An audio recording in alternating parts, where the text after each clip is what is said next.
Megan Lee, and welcome to the Noob Reviews. Today I'm going to be reviewing six comics. I got a little excited this week and I read 6. So here we go. I'm going to start. I actually have them in the pile that is the perfect words.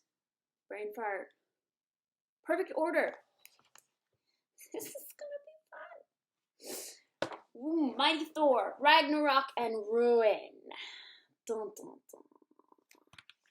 Asgard, home of the fabled Norse gods. And before its gates stands Surtur, fiery ruler of the land of Muspelheim. Even as his hordes ravage the earth, Surtur confronts Odin, lord of Asgard, and the stars shiver in their eternal courses. The thing about Surtur is I don't know if I'm saying his name right. He doesn't have the eternal flame yet. But the closer he gets to it, the more powerful he is. Even if he doesn't have it, the closer he is, the more powerful he is. So we don't even want to know what happens if he actually gets the flame. And he and Odin face off. Basically nobody, in the first part of their battle, nobody makes any really impressive hits on the other. Not super impressive.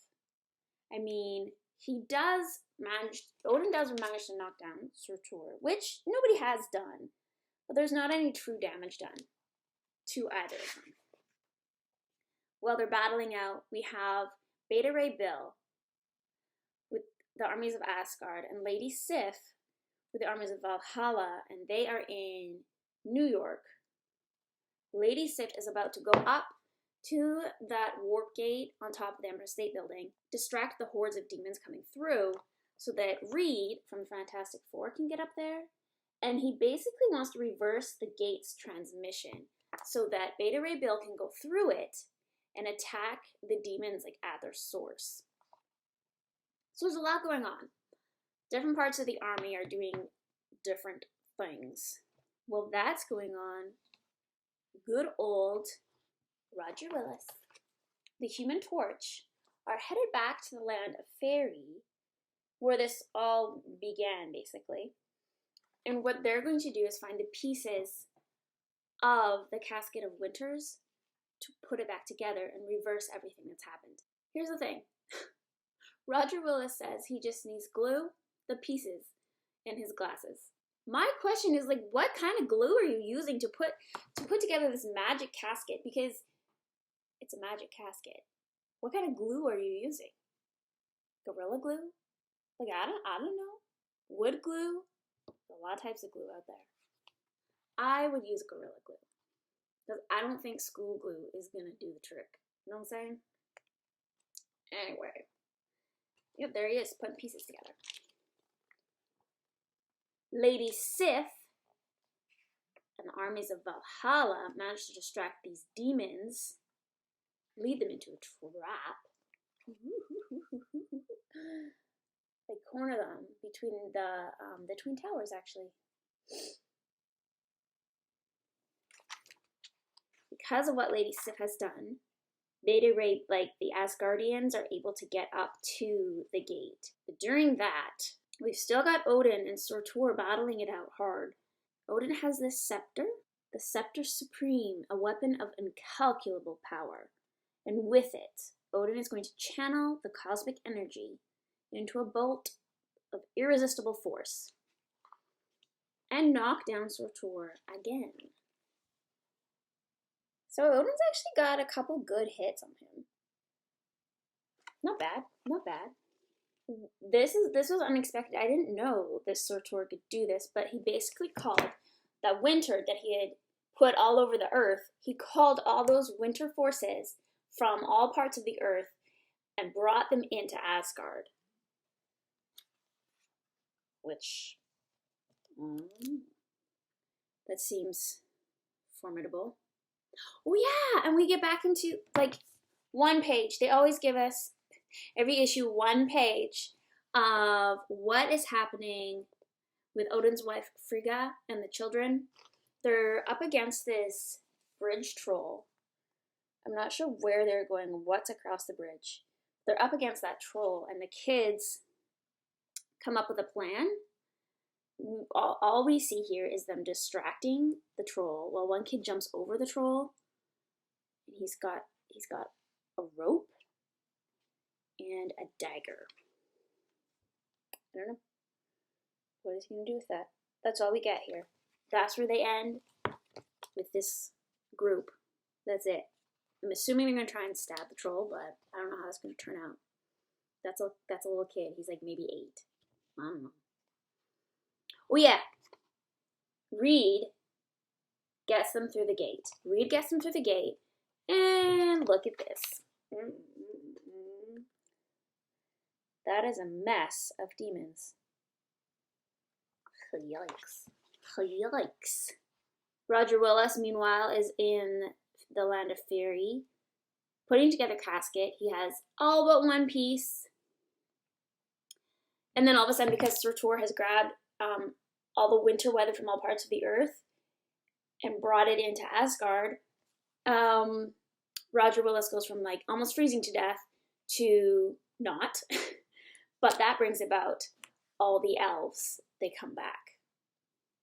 And he is suddenly surrounded by elves. And that is where we leave Roger Willis, surrounded by elves. In the dark caves, again, a fairy. Meanwhile, Sir Tor takes all those winters, blasts them at Odin, and turns them into a snow globe. Basically. Like, that looks like a snow globe, right? Yeah, yeah, that's a snow globe. Once the sword is lit, no power in the universe will be able to stop me from flinging fire across the 9 worlds. Then Sir Tor of Muspelheim steps across the walls of Asgard into her shining streets. As if in response to his presence, the eternal flame before him burns brighter and brighter until its radiance seems to fill the very heavens. A hush settles over the worlds, and all of existence seems concentrated in the flame, the sword, and the demon. That's where they leave us. Children fighting a cave troll. Roger Willis trying to put the Casket of Winters back together. Beta Ray Bill going through the gate up against bajillions of demons. And Odin has seemingly lost the battle. And that's that. That's that for that issue. Oh yeah, and we haven't seen Thor at all in this issue, so Doom 2. The Mighty Thor. That's what we get next. Oh yeah, Thor is unconscious. Wow. Look at this picture. That's what we get next, guys. Yeah. Woo woo. Love it. Love it. Love it. Love it. Love it. The Mighty Thor. Yep. Well, we're halfway through now. I think I have 5 or 6 more issues left. Whoop. Okay. Continuation of Fantastic Four. This one is another old comic. Have to be very, very careful. Careful. This is about the Cocoon, remember? Oh, be very careful. Opening. When opens the Cocoon. So, the Thing, his girlfriend, has been abducted. Alicia Masters has been mysteriously brought to a hidden land known only as a citadel of science. Well, back at home, the brilliant leader of the Fantastic Four toils tirelessly, seeking a way to rescue the missing girl. And the Thing is just ranting and raving. Still, it's very emotional. I think I said that last time. He's super emotional. So, while they're trying to get to Alicia, she is going through basically this cave in the labyrinth of Lock 41 within the lab.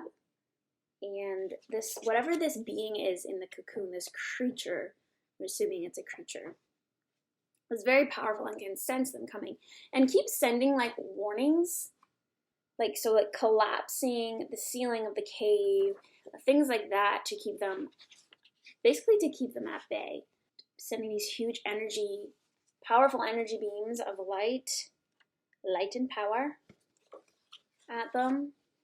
Alicia wants to save and help this creature. Yeah, this creature sends out roots too, so the doctor that went with her to protect her is basically, he ties them all up and lets her move forward, which is interesting. The evil doctors have a plan to destroy this thing. What is this called that they've made? A power source that will send an ultronic wave which will surround him and draw him instantly into the furthest reaches of outer space. So if he gets drawn into outer space, he can't use his powers on anybody because he's way too far away in the darkest reaches of outer space. It literally is a labyrinth. Look at that lab. They have that glass cylindrical elevator. That's the word. Elevator. This almost looks like a roller coaster. That would be fun. Let's just travel through this lab. Looks like a fun roller coaster ride. I like roller coasters. Thing is depressed. They're all having breakfast because they haven't quite figured out how to rescue Alicia. She, meanwhile, finds this thing, this him. And she can't see, remember, she's blind. Look at it. It literally looks like a caterpillar. When they make a cocoon, that's what that looks like. If she could see it, I bet she would not be touching it. I'm just saying. I wouldn't. No. He can speak from within there. He's saying he's about to be born. This is my cocoon, which you feel. It is soon to open, and then I shall emerge. He's going to be super weak as he emerges from the cocoon. And basically asks Alicia to stay there and help him. So she promises to do that. The Fantastic Four figure out how to find her, walk through the wall into the lab with the thing, distract all the guards. It's clobbering time. Thing's just destroying everything. It's his favorite thing to do. See, that's when the Thing is good and knows what he's doing when he's fighting in battle. The rest of the time, he's emotional and a mess. He is about to be born, emerge, whatever it is. No one knows what form he will take. They keep calling it him. How do they know it's a him? He's in a cocoon. They've totally assumed his gender, unless they knew his gender before he went into the cocoon. I don't know. He, from within the cocoon, releases a blast which causes the cocoon to dissolve and throws Alicia and the doctor across the cave. Well, the Thing continues to destroy the lab. Good job. Good job. There's a lot of ads in this one. Every couple pages, there's an ad. A page of ads. Both sides. I'm talking both sides. This thing is so strong. When it's born, it blasts everything. Everything, the whole cave is coming down. These doctors, these crazy mad scientists, they can't even destroy him. Because while he's being born, blasting a cave, he can also interfere with their device so that they cannot destroy him. Those are some incredible powers, to be so aware of multiple things going on in multiple places. Very powerful. They all escape with Alicia, okay? But mad scientists are left behind with him. So 'tis you who were my creators. I know the true nature of your evil plans, therefore I have no reluctance to do what must be done. This planet of humans is not for me, not yet. Not till another millennium has passed. Thus I shall take my leave. When he takes his leave, he's going to emit a huge blast of power and kill everybody within this lab. And look what he looks like, or the form he takes. I don't know if he can take multiple forms, but he basically looks like a bodybuilding Ken doll. Right? That looks like a bodybuilding Ken doll. Yep. He's got a bowl cut, though. Gotta fix that. The hair, that's a no-no. It totally looks like a bowl cut. Like they literally just put a bowl on his head and cut around it. Ew, don't do that. Don't do that, guys. This is interesting what he says. Mankind will never know what I have saved it from, the menace of this hidden human beehive. But someday, a half-remembered legend may tell of the time a cocoon burst open, proving in one cataclysmic moment that the child is father to the man. I have no idea what that means. That is a riddle. The child is father to the man. I have no idea. The cocoon is open. It's bodybuilding Ken doll who's super powerful and talks in riddles. And apparently has to destroy the Fantastic Four next, or something. Somebody's going to try and destroy the Fantastic Four. That's all we know. This one was from October 1967. Volume 1. Issue number 67. Catwoman. Oh yeah. This is one of the first I read, so I don't remember it. Good old Catwoman. This one made me so happy because Catwoman and Batman were on the front cover together. And I was excited to see what would happen when they were together. Catwoman, Consecration. So this is part 4 of 4. Right where we left off, the pimp has died. Batman and Catwoman have left with the nun. So we've just got the body of the pimp and a bunch of confused policemen and detectives. And Catwoman's roommate is just lurking, gets brought in by the police for questioning. Catwoman is left, but Batman has the nun, and he's still asking, like, whose side is she on? And the nun says, like, she's on her own side. You're on your own side, she's on her own side. Batman thinks she's dangerous. She just runs headlong into things, right? Batman is takes his time, I guess, observes. So while these two are conversing, they're being watched by Catwoman. Don't bend it. Her tail still bugs me. I'm not gonna lie. The tail bothers me. We have a meeting of the sisters at the church. And Catwoman, she's really upset because she doesn't like who she becomes when she puts on the suit. Like, she wants to get rid of it. She's a killer when she's in the suit. So, like, she personally herself cannot handle the difficult issues of life, but when she's Catwoman, she can. She's having a mental breakdown. Basically, she's gone a little mental and is unable to differentiate between her like true self or part of herself and the Catwoman part of herself. Does that make sense? She's struggling. Look what the police did to her little roommate, Holly. Man.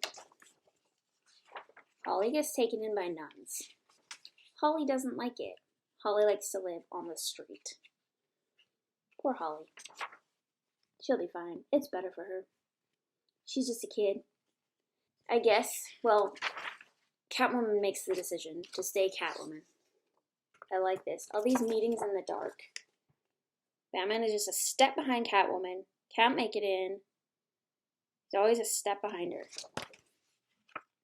He finds out that she's about to take revenge on the detective that beat up Holly.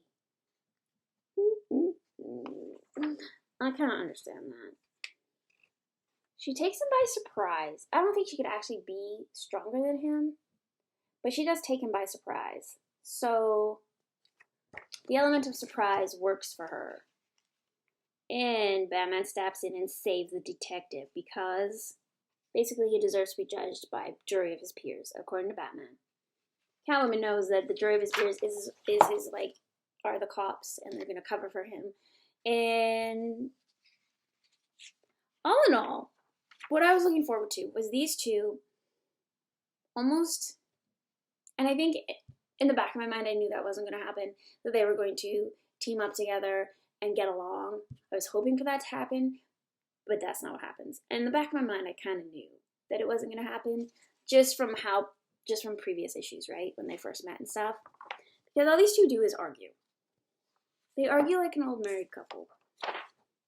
She challenges him and distracts him. This is my thing. Did she distract him or did he distract her? I think she distracted him. Okay, like look at that. That's a power move on the woman's part. Putting her arm around his head like that. But it looks like he's grabbed her. So who grabbed who first? Who kissed first? Who made the first move? It's not clear who made the first move. I want to know who made the first move in this. I don't know. Who will draw first blood? Guess what? In this battle between the sexes, Catwoman draws first blood. She got him in the face and the chest. He's not going to let that happen again. But literally, who made the first move? That still bothers me. I need to know. And there's not. Holly the orphan, living at the nunnery, being watched over by Catwoman. And Catwoman and Batman are at odds. They are not. They will not be lovers. They will be enemies. She made that decision. She's got green eyes like me.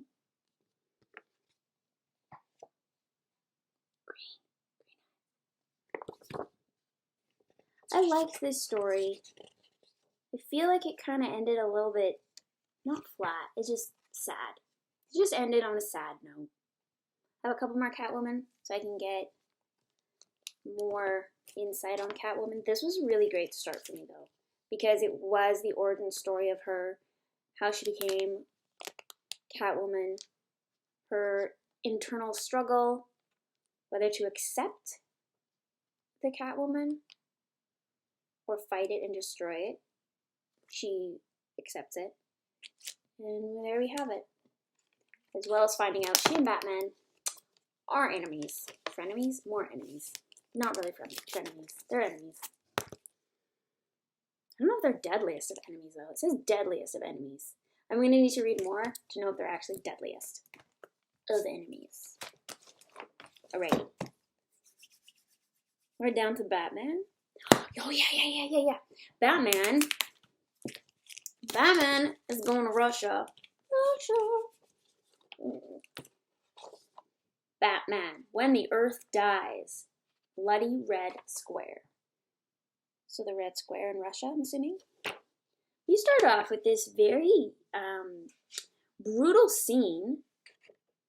The slasher, who basically picks off what he thinks are the underdogs of Gotham. And, gross. His hands are saws.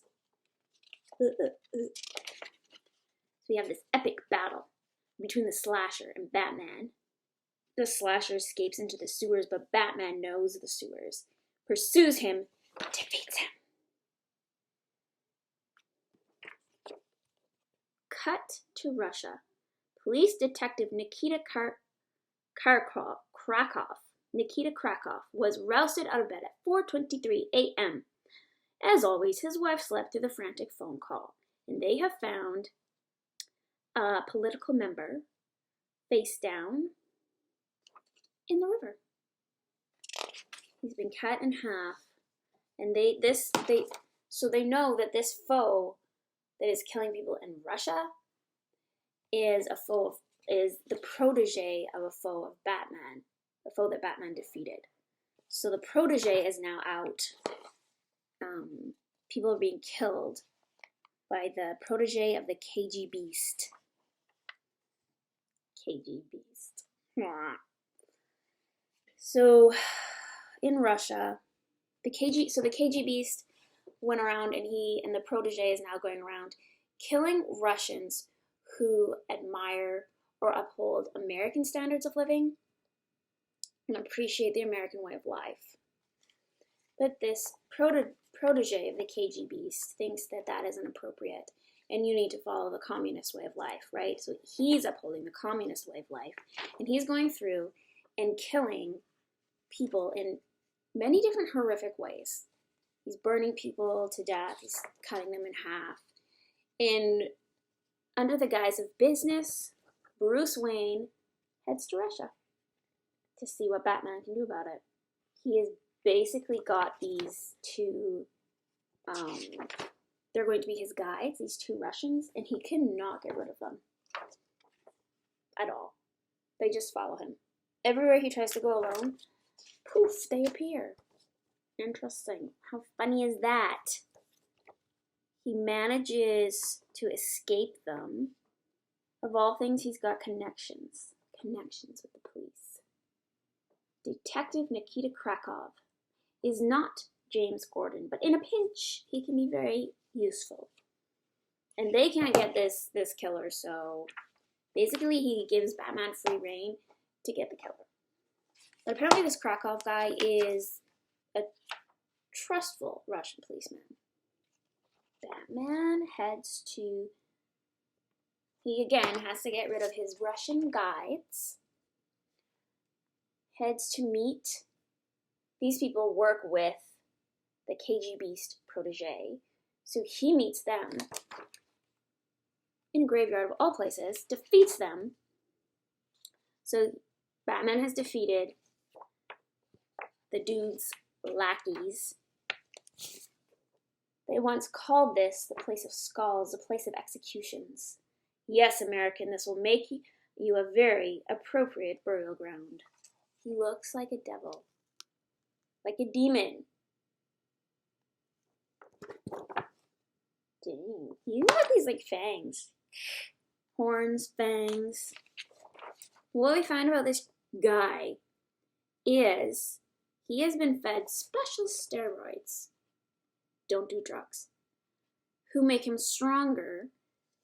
They make his skin harder. They make his nerves like, they deaden his nerves so he can't feel any pain. So as hard as Batman beats him, he can't feel anything. And basically Batman is not doing well at all. Like, not at all. He's about to be defeated. Literally about... Ew, look at this guy. Ugh. Looks so creepy. I would not want to be up against that dude in a graveyard. I would not. Good old Batman. Barely slips out. Barely makes it. And poof. Lights. Cameras. Policemen. Oops, sorry, microphone. They catch this demon. Lies. They almost catch this demon. He's mocking Batman. You led me here. This was no battle between peers. This was a lie. Batman says, I'm not here to play games with you. I don't fight for the thrill of battle, and I don't fight unless there's recourse. So he grabs Batman, uses him as cover to get past the police so that he can slip down into the sewers. But Batman, he could follow, but he doesn't know the sewers well, like he knows the sewers of Gotham. So they lose. They lose this demon, this red demon. The next issue is Chapter 2, Blood Alley. So we have Bloody Square, we have Blood Alley. And Batman's going to stay in Russia, obviously, because he's got to, This dude says, your trickery only proves how weak my people have become. They need an American to lead them, but we will become strong again and we will bury you all. Escape into the sewers. Why is it always a sewer? Ew. It's always a sewer. Guess it's the place because nobody goes.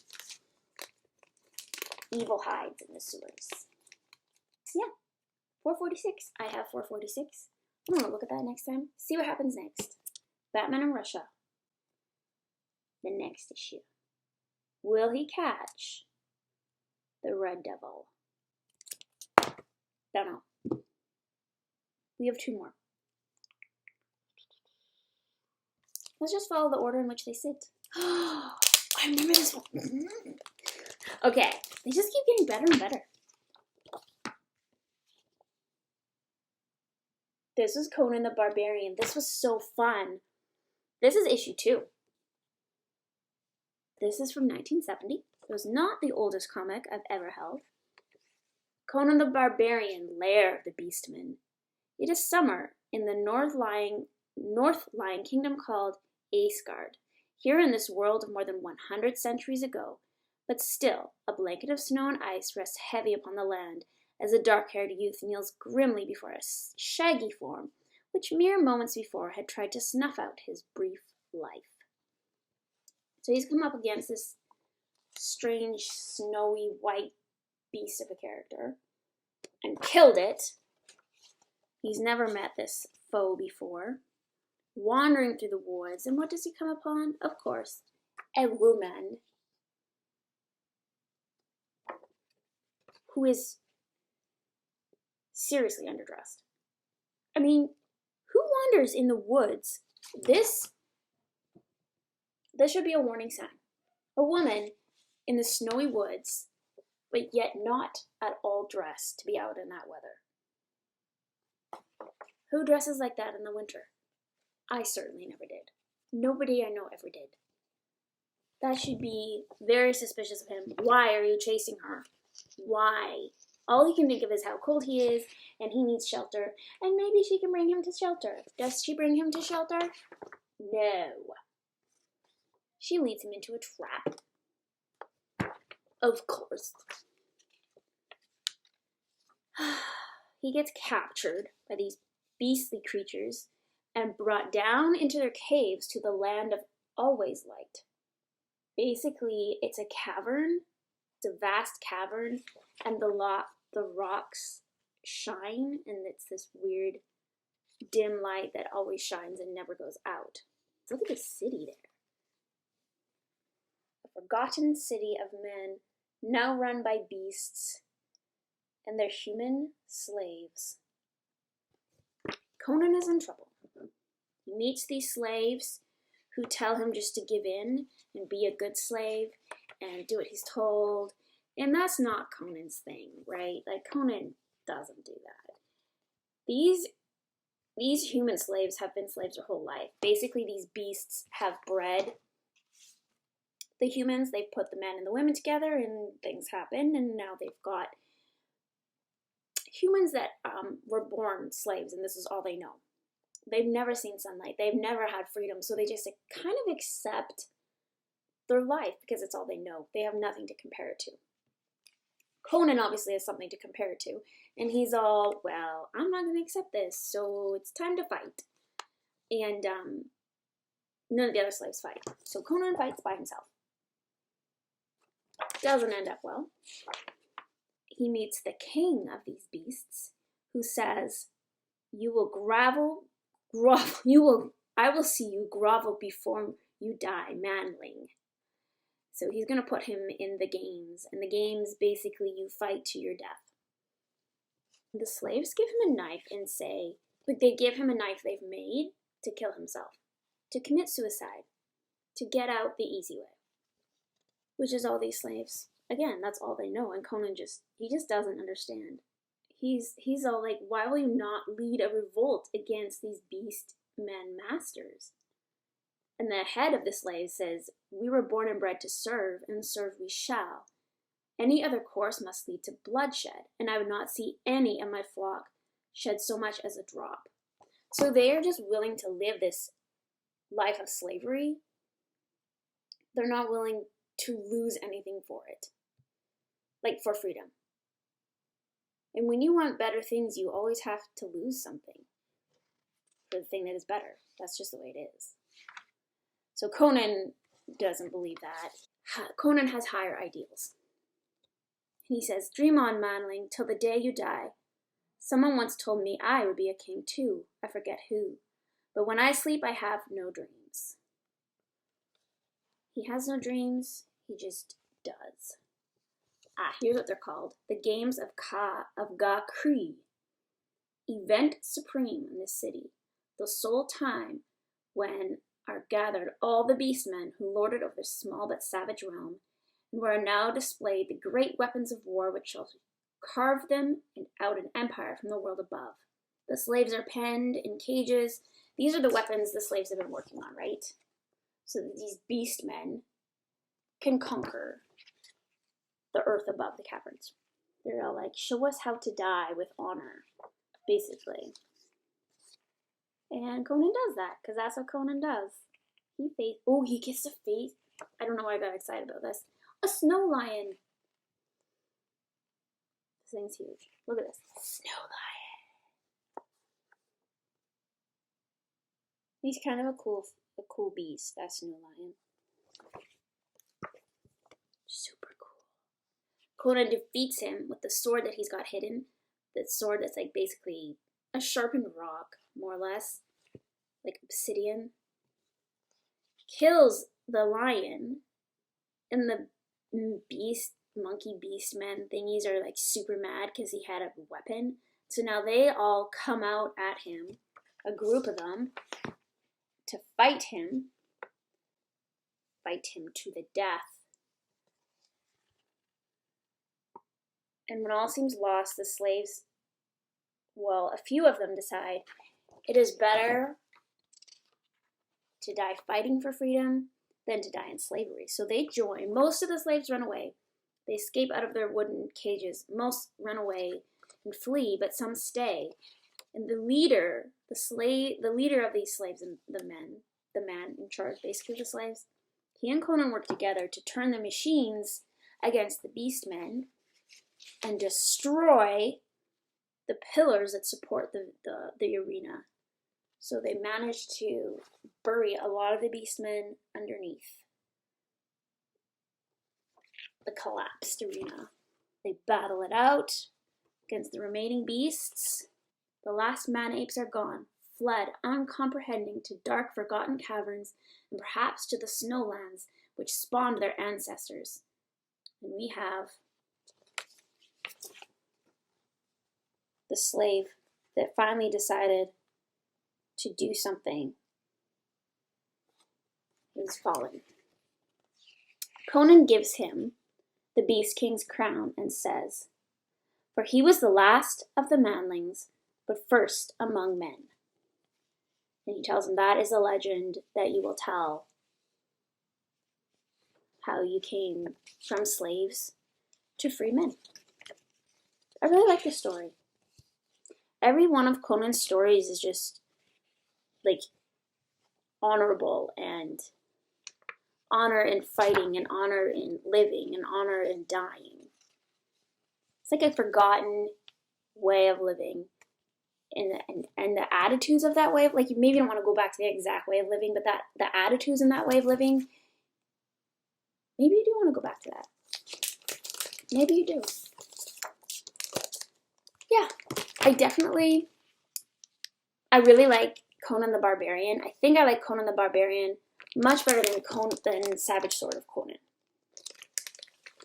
These are the original Conans, so yeah. Very exciting. I'm definitely a Conan fan now. Definitely. Okay, this is our last one. This is the one I was super excited for. Asterix and the Picts with Obelix. So these are the comics, the only comics I ever read in my childhood. And I loved them. I love the art. I love the colors. I love the fun, the adventure, the kind of silliness that is Asterix and Obelix. This is the land of Gaul within the Roman Empire, the last village that holds out against the Roman invaders. And I love that these comics, they always give you just a brief introduction of our main characters in the story.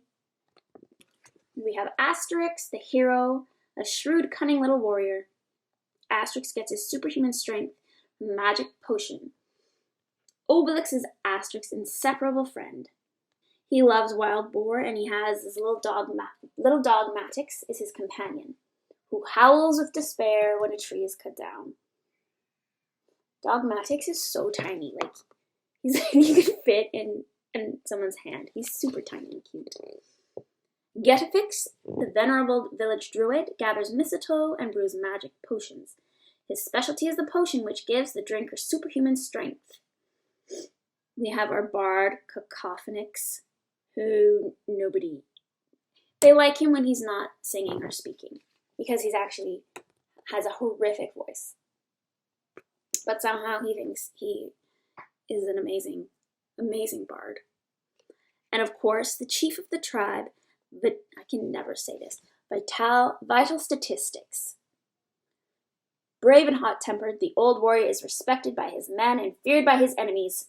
His only fear is that the sky may fall on his head tomorrow. But as he always says, tomorrow never comes.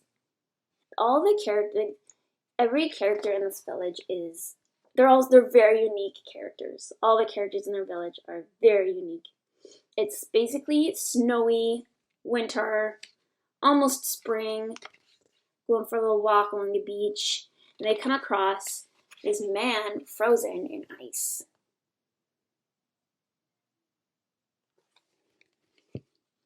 They figure he's from either native Hibernia, which is now Ireland, or from what is now Scotland. So they unfreeze him, but he can't talk, and he's trying to mime to everybody like who he is and where he's from, and nobody understands. He can't talk. All the ladies of the village are like swooning over him. Just swooning, He and his kilt with his bare chest and his big muscles. Plus, they like his nose. His nose is smaller than all the gulls, because gulls have like big noses, right? Look at their noses. They all have big noses. All of them. These are big, bulbous, hook noses. So these women are doing everything for this Pict. And he's trying to tell them. He's leaving lots of clues. Right. What does that look like? Something in the water? Some dinosaur-like creature in water? Trying to tell them who he is. And they figure out, because he manages to make a map in the stone, and they figure that he is from Northern Caledonia, which is now Ireland. So off they go to Ireland in the ship, and the potion that the druid has been giving him starts to work, and he starts to talk and tells him everything about himself. But the thing is, he doesn't stop talking. He just talks and talks and talks and talks. All the way through this battle. They have this battle with these pirates on the ocean, and he's talking the whole time, and he doesn't stop. Which is kind of funny. So that's all I'm going to review. Basically, we have found that his name is Macaroon. His fiancée, Camilla, has been abducted by another clan, and he wants to go and rescue her, basically. But it took him 2 pages to tell that story, because he's a talker. And that is where I'm going to leave us, as they venture across the ocean to Ireland, what is now Ireland. He gives the history of all the clans. There are Eastern Picts and the Western Picts and the Seagoing Picts who paint themselves green, and the Blue Picts who are flesh-colored. Then there are the Brown Picts and the Two-Tone Picts.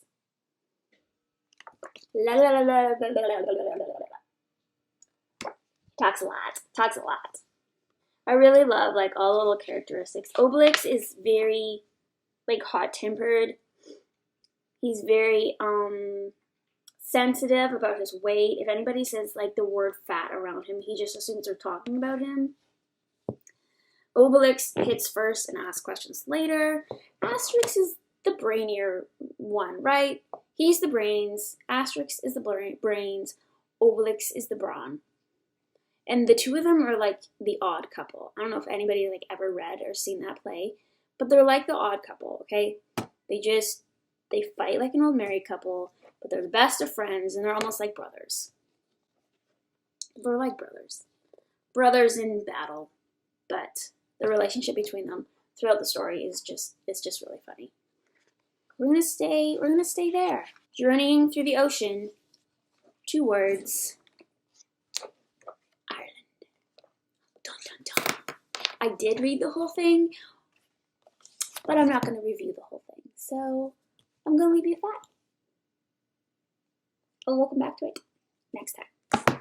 Alrighty, I've gone way over time, so I'm going to let you all go. Thank you for coming. Please share, subscribe, all the things, and I will see you next time. I almost forgot to mention, I have a couple cool collaborations coming up with other YouTubers, so please keep an eye out for that. I will post links in the community section on my YouTube channel and then in all my other social medias. So I'm going to be in some live streams or a live stream and collaborating with someone, so that'll be really fun. Keep an eye open for that.